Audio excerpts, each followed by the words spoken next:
This is Tyler and Anthony with Project 2.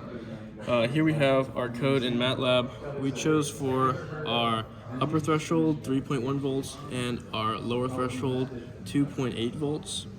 If we have the flow chart here, we can match up to our MATLAB code.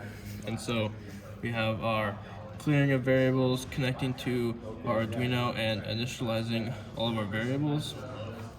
And then our while loop starts in line 12. And so here we have our first if statement.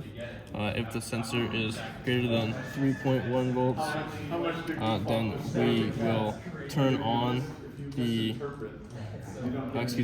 keep the pump off, and then set the pump state equal to 0.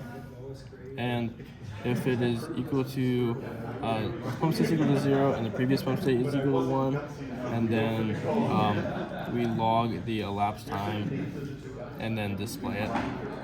In our else if statement over here, if this is true and the sensor is less than our lower threshold, we turn on the pump and we set the pump state equal to 1. And if the pump state is equal to 1 and the previous pump state is equal to 0, then we start the clock. And then all of these lead to our statement down here in our code where the previous pump state now equals the pump state, and then that's the end of our while loop, and it loops back up to read the sensor. So if we run our code, I'll start the stopwatch when our pump starts pumping.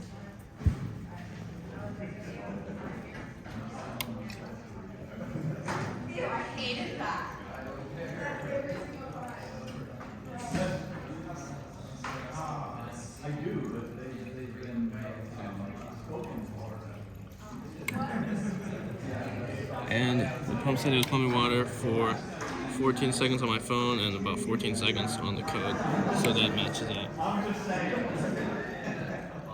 And yeah.